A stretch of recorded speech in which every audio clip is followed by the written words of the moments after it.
Assalamualaikum warahmatullahi wabarakatuh. Welcome to a brand new video. In today's video, as you can already tell from the title, we are going to discuss why are there differences between the Old Testament and the Jewish Tanakh.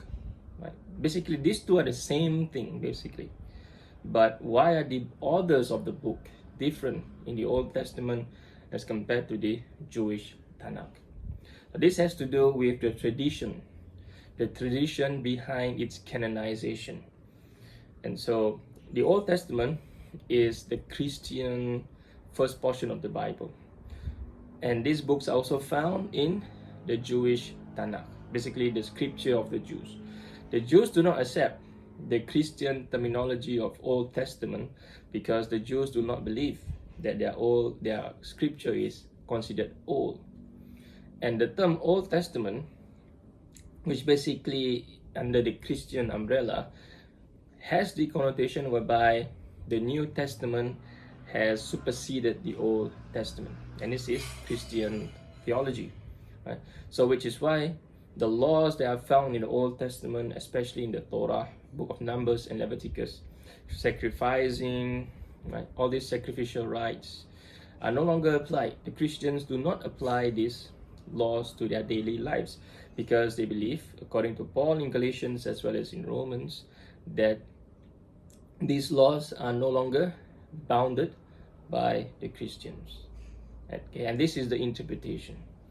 Now, we can go into the commentaries as per what was the interpretation of the Apostle Paul. What did the Apostle Paul mean when he said that Christians are no longer under the law? We have to look at it from the first century context because Paul was living in the first century context. But we are now talking about the present era and how Christians today have interpreted and have been interpreting this passage, which is in Romans and Galatians, over the years. And so the Jews do not accept the Old Testament terminology that is being employed by the Christians in reference to the books that are found in the Tanakh, the Torah, the Pentateuch, right? And so Jews has a different kinds of order in the Tanakh. Basically, if you compare, for example, if I have here the NIV, right? I have here the NIV, and this contains the book order of the Old Testament, meaning the Christian order of the books. But I have here also the JPS, right? The Jewish publication. This is the Study Bible, but this is the JPS text. It has a different order, right? It has a different order. If you refer to, for example, introductory books on the Old Testament and the Hebrew Bible, for example, this is by Professor John J. Collins, right? He outlines the different order of the books here.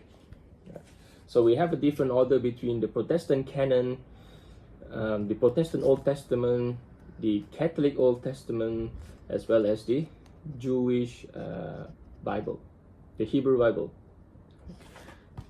Now, I will not get into the differences between the Protestant Old Testament and the Catholic Old Testament because the Catholic Old Testament contains more books that are called the apocryphal books, the deuterocanonical books. Basically, these are extension of the scripture, which the Protestants do not regard as scripture, but the Roman Catholics regard as scripture.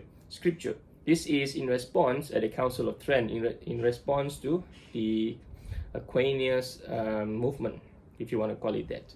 Right, but they really look back and they follow the Hebrew Bibles here. But over the years, the Catholic traditions that people have been reading these extra books, and so the Catholic include them as scripture. There's no distinction between the rest of the books as compared to these deuterocanonical books in the Catholic tradition. But we're going to talk about the Protestant tradition here today. And so the Hebrew Bible and the Old Testament, even though they contains the same amount of writings, the same writings basically, with slightly different variances in terms of verse numbers, so on and so forth here, but the major differences is in terms of the book order and the titles that are given to the book, and whether the books have been combined right? Like First and Second Kings, or the books have not been combined and they are separate, right? And so the different variations are also given. The different sections of the book are also different from the Old Testament as compared to the Hebrew Bible here. And the order, obviously, as I've mentioned, is different, so on and so forth here.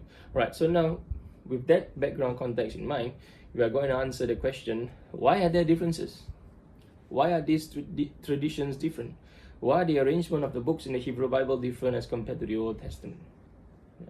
So to put it in a nutshell, right, to give you a one-sentence answer, it is because the Hebrew Bible and the Old Testament, even though they contain pretty much the same writings, they have a different tradition because they are being handled by a different group of people, and they are being handled by a different group of people, and there is no relation between the two, and so they are independent and they are independent based on what we can say. Right? There's no evidence whereby the Jews corroborate with the early Christians to form a canon of scripture, which is now today called the Old Testament and the Hebrew Bible. These traditions were separate. If you know Christian history, the Christians and the Jews, they were locking heads, meaning they have a lot of enmity towards one another in the early centuries, because Jesus, according to Christian tradition, as well as the historical sources, Jesus himself was a Jew, and he was actually persecuted by the Jews, the Pharisees and the scribes. These were Jews, right? And they persecute Jesus and his disciples, so on and so forth here. So this is according to Christian tradition, Christian history, which is why for centuries upon centuries, the books of the Talmud were burned in Europe, the books of the Torah were restricted, but Jews were persecuted under the church. And so the Jews ran to the Muslim lands to take shelter. They ran to the Ottoman Empire. They ran to the Abbasid dynasty, the Abbasid lands, for example. And they worked in the houses of wisdom, right? So on and so forth. They worked in the madrasas. They worked in the schools. Right? They were made political leaders. They were made head of the. They were made governors, so on and so forth here, and they thrive, right? And so they ran, for example, in Muslim Spain. Right? There's a lot of Jews who are there, and they actually come up with a lot of these treatises. In Africa, for example, right, by Maimonides, for example, right, all these people, they thrive under the Muslim land because they were not being persecuted, and they were being persecuted by the Christians in Europe, so on and so forth here. So throughout the entire Christian history, as well as far as in lands whereby the majority Christians, right, the Jews were always made subject to their persecutions up until the time of the World War, so on and so forth, yeah, which is recent history. Yeah. And so the history between the Jews and the Christians over the years has not been great for the Jews, right? And so, which is why the traditions we found from the Hebrew Bible and the traditions from the Old Testament is independent of one another. They do not want to corroborate. There's no evidence of a corroboration, right? And so, what is the different tradition here? Now, I'll narrate from the Hebrew tradition as well. In fact, I'll turn to Introduction here by John J. Collins, because he mentioned it well. This is page 3 here, right? Why are there different canons of Scripture? And so I'll skip the first chapter because the first paragraph. The first paragraph basically explains what is the meaning of canon. Right? To put it in a nutshell, canon basically, in reference to Scripture, is the arrangement of the books. To put it simply, the differences between the various canons can be traced back to the differences between the Scriptures that became the Hebrew Bible and the larger collection that circulated in Greek, which is the Septuagint. Right, so this is the different tradition for the Christians. The Hebrew Bible took shape over several hundred years and attained its final form only in the 1st century of the Common Era. The Torah was the earliest part to crystallize. It is often associated with the work of Ezra the scribes, okay, in the 5th century BCE. It may have been substantially complete a century before that, at the end of the Babylonian exile. In the 6th century BCE, the Jews were subjected to the Babylonian conquest, right? And so they were brought to Babylon, which is southern Iraq, or you can say Iraq, right? And so not all the Jews, but the learned amongst them, the people, the top people, the elites, they were made subject to the Babylonian dynasty, right? Under the hands of Nebuchadnezzar.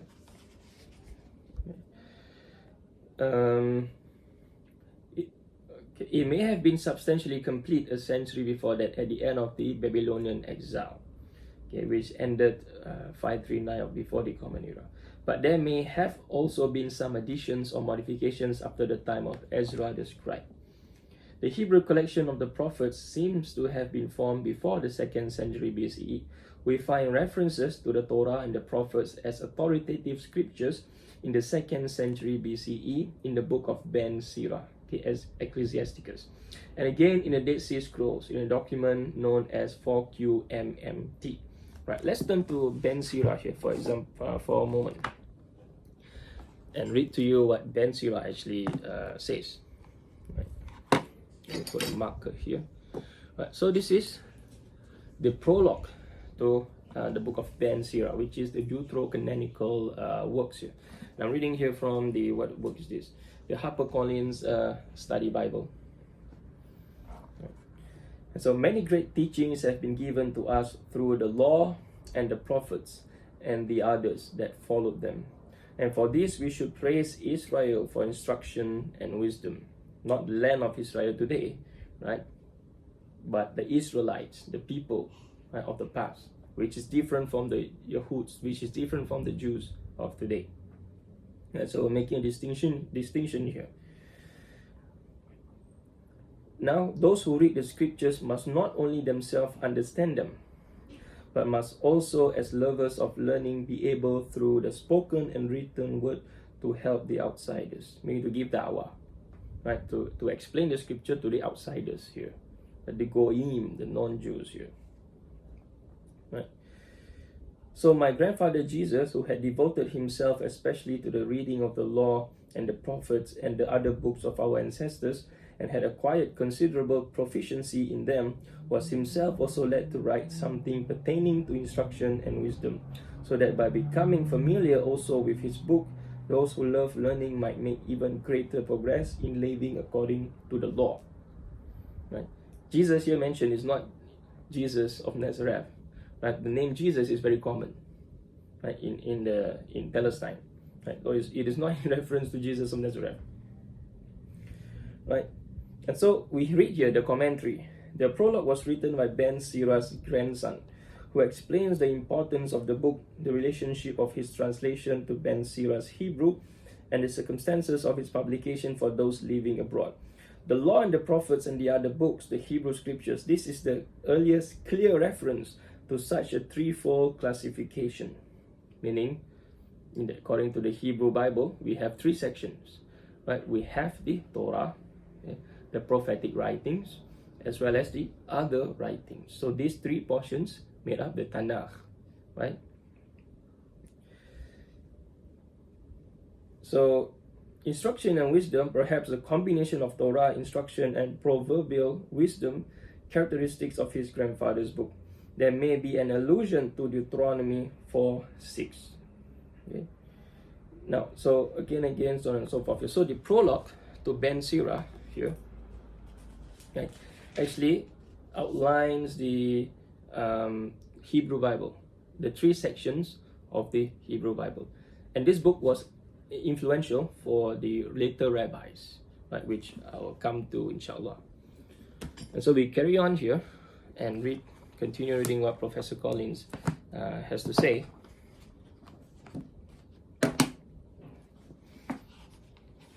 Okay.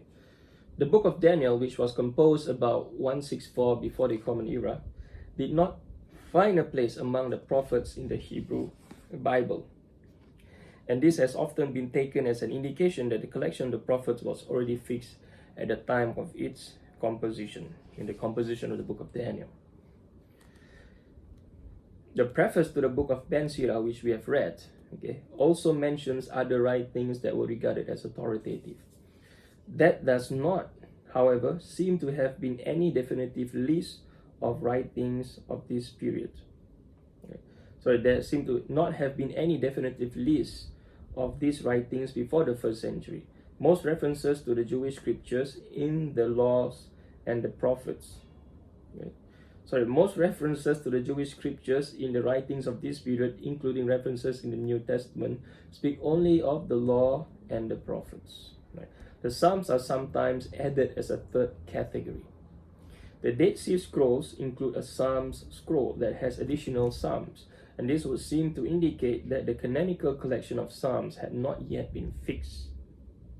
Okay, remember the Dead Sea Scrolls is the 3rd century to the 1st century before the Common Era, or even 70, according to some scholars, before the destruction of the temple, or some even date it to around 135, the Qumran community, whereby the final struggle they joined Simon Bar Kokhba, right, in the revolt against the Romans, right, which eventually they lost, and probably the entire community was wiped out.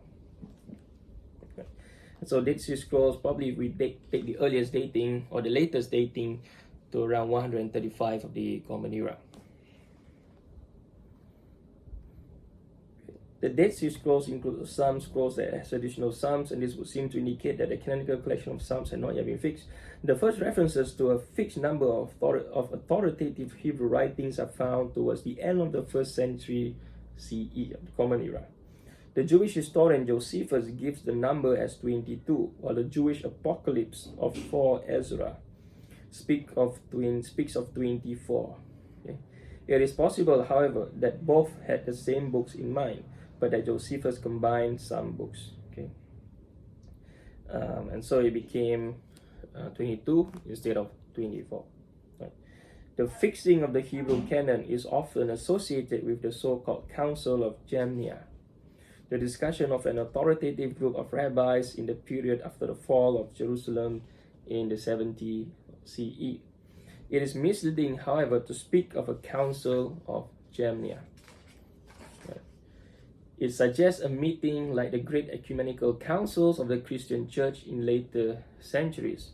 Before the fall of Jerusalem, Rabbi Yohanan ben Zakkai established an academy in the coastal city of Jamnia, and this academy assumed a leadership role after the fall of the Jerusalem temple. Its discussions, however, had the character of a school or court rather than of a church council. Right? We know that the rabbis debated whether some books make the hands unclean. Yeah, that is, whether they are holy or not and should be included in the scriptures or not. There seems, however, to have been further discussions of this kind at a later time, and there is no evidence that the rabbis proclaim a formal list of scriptures. Okay. Nonetheless, it is at this time, around 70 to 100 of the Common Era, that we first find references to a fixed number of authoritative books. It may be that the list adopted consisted of the books that were accepted by the Pharisees already before the fall of Jerusalem. It is important to recognize that the books that were included in the Hebrew Bible were only a small selection from the religious writings that were current in Judaism around the turn of the era. A larger selection was preserved in the Greek scriptures that were taken over by the early Christians, but had been already developed in Jewish communities outside the land of Israel, especially in Alexandria, Egypt. According to legend, the Torah had been translated into Greek at the request of Ptolemy, the Egyptian pharaoh, king of Egypt in the first half of the 3rd century BCE, by 72 elders. Okay. The translation became known as the Septuagint, okay, which is basically in Greek means 70. The name was eventually extended to cover the whole collection of Greek scriptures. This included translation of some books that were written in Hebrew but were not included in the Hebrew Bible. For example, Ben Sira and First Maccabees. And also some books that never existed in Hebrew but were composed in Greek. Okay, 2 Maccabees, Wisdom of Solomon, so on and so forth. There had been some debate as to whether the Jews of Alexandria had a larger collection of scriptures than the Jews in the land of Israel. but there is no evidence that there ever existed a distinct Alexandrian canon. Okay, a different form of Hebrew Bible that is different in Alexandria and different in land of Israel. Okay. Rather, the Jews of Alexandria did not set a limit to the number of sacred writings, as the rabbis did after the fall of Jerusalem. The Jewish community in Alexandria was virtually wiped out in the early 2nd century CE. Christians who took over the Greek scriptures of the Jews then inherited a larger and more fluid collection than the Hebrew Bible. Okay. Centuries later, there is still considerable variation amongst the list of Old Testament books cited by the Church Fathers. When Jerome translated the Bible into Latin around 400 of the Common Era, he was troubled by the discrepancies between the Hebrew and the Greek Bibles, between the Hebrew and the Septuagint. He advocated the superiority of the Hebrew and based his translations on it. He also translated the books that were not found in the Hebrew but accorded them lesser status. His translation, which is the famous Vulgate, was very influential, but nonetheless the Christian church continued to accept the larger Greek canon down through the Middle Ages. At the time of the Reformation, Martin Luther advocated the return to the Hebrew canon, although he also translated the Apocrypha. In reaction to Luther, the Catholic Church defined its larger canon at the Council of Trent in the mid-16th century. It should be apparent from this discussion that the list of books that make up the Hebrew Bible and the Christian Old Testament emerged gradually over time, over the years. The list was, and to some degree still is, subject to dispute. Okay? A subject of dispute. The various canons that were eventually determined by the decisions of religious communities.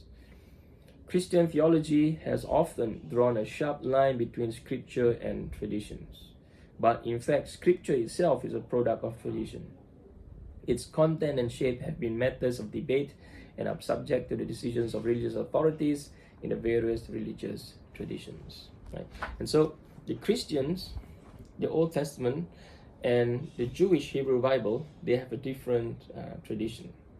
Right? So as Professor Collins has explained, and as I read to you, right, the Jews and the Christians, right, their traditions are separate, right?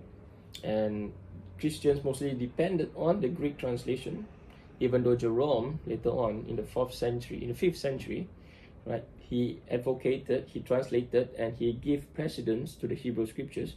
But nonetheless, the arrangements of the books, so on and so forth here, right, the Christians follow the Old Testament, the arrangement that we have today, and the Jews adopted what, according to Collins, Professor Collins, probably the canon that were accepted by the Pharisees before the fall of Jerusalem, before the destruction of the Jerusalem temple in 70 of the Common Era. We will turn to the Old Testament here, an introduction by Oxford, right?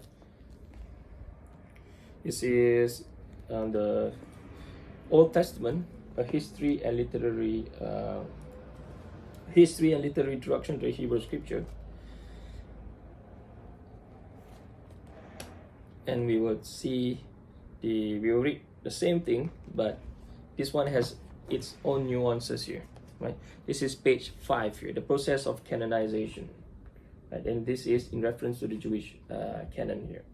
Because of their association with Moses, the 5 books of the Torah had a special authority, and they were the first to be given canonical status. This may have occurred as early as the 5th century BCE, as suggested by the description of Ezra as a scribe skilled in the law of Moses that the Lord, the God of Israel, had given. This is Ezra chapter 7 verse 6. Because of their narrative chronology, the order of the books of the Torah never varies. By the 2nd century BCE, the prophets also had canonical status, the book of the prophets. Okay.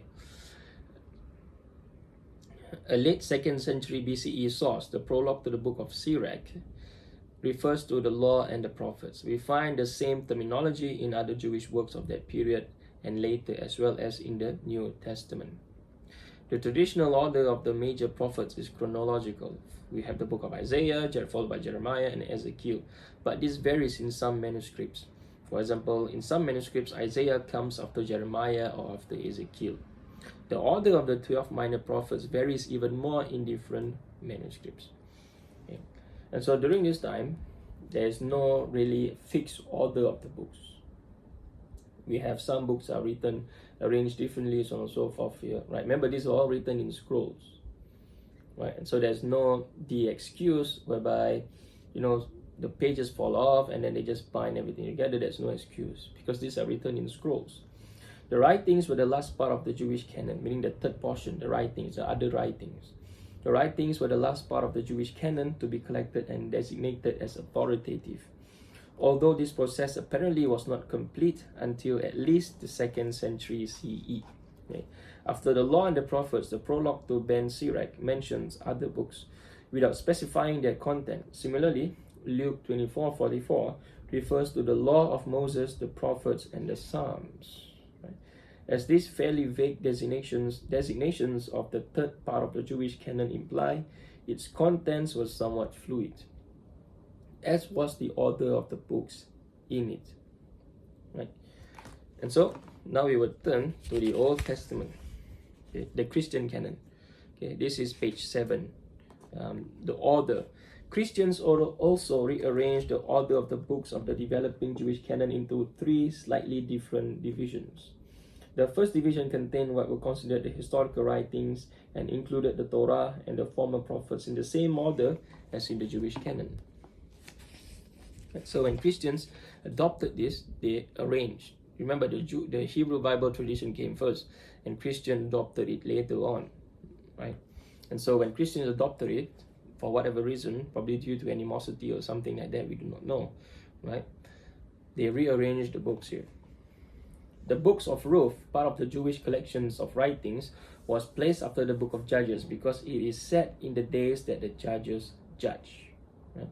The first division also added other books from the writings because they were viewed as historical. For example, 1st and 2nd Chronicles, Ezra, Nehemiah, and Esther. With them were included other books also considered historical. For example, the book of Tobit, Judith, and 1st and 2nd, and sometimes 3 Maccabees. This grouping of historical writings was then followed by a second division, often called the poetical and wisdom books, in which were placed other works taken from the writings, the Jewish portion, the third section, okay, of the Hebrew Bible. And these books are Job, Psalms, Proverbs, Ecclesiastes, the Songs of Solomon. To them were added Wisdoms of Solomon and Ben Sirach. Okay, so on and so forth here. And so, hopefully this video explains the differences between why there are differences in the order of the books between the Hebrew Bible and the Old Testament. Right? Pretty much the difference is because of the different tradition. For whatever reason, right, the tradition that the Christians have adopted from the Jews, they don't adopt it as it is. And today, if we say that the Christians have modified the orders of the books, right, we are being anachronistic, because when the Christians adopted the order of the Jewish canon, to speak of an order, an authoritative order, a fixed order of canon of scriptures found in the Hebrew Bible, okay, is basically false. There were no orders because the order has not been decided. There's no evidence that the rabbis adopted the order of the books that we found in the Hebrew Bible today, right? And so it is incorrect, right? Like a lot of the Jews claim, in response to Christians, right? They say that Christians have changed the text, they have changed the order, right? So on and so forth here. Basically, this comment or this narrative is basically superficial, it's false, because there's no such order to begin with in the 1st century, right? And the council, that so-called Council of Jamnia, right, as the common term as it is being used, the term is being used today, even though it is incorrect, right? Right. There are no such thing as that. We do not have evidence, but by the author of the books is actually being fixed by the rabbis, right?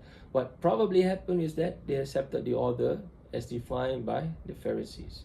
But over the years also, we have evidence whereby, as has been mentioned, that the order of the books found in different manuscripts, different scrolls, right, is different.